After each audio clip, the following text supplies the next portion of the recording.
Sydney's median housing price has just surpassed $2 million, hardly affordable even for Aussies with an above-average income.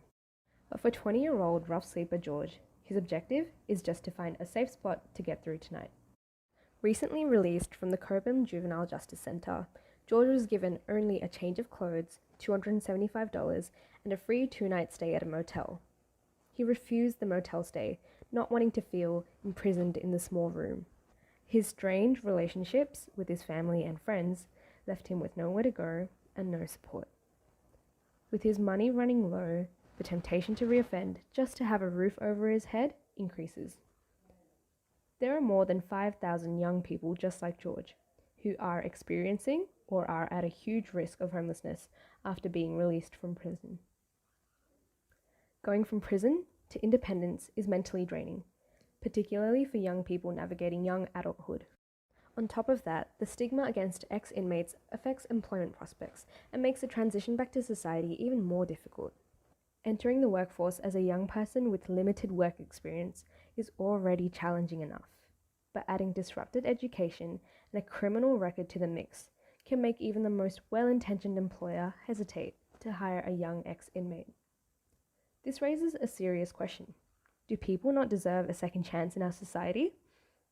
Our answer is without a doubt. Yes, they do. We do things differently. Our human-centric approach is informed by design thinking and is centered around empathy. Our program will provide housing for young ex-inmates immediately upon their release to form a secure foundation for their new beginning. We will build rapport with young inmates while they're still in detention to make their exit process less daunting.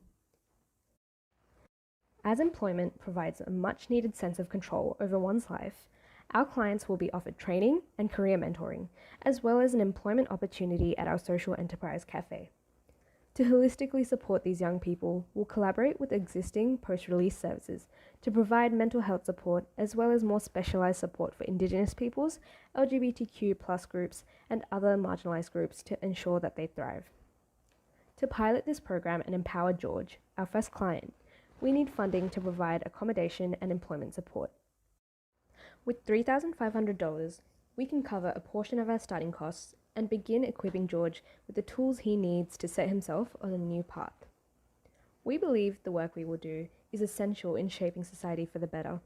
Everyone deserves a second chance, and we're here to make it happen.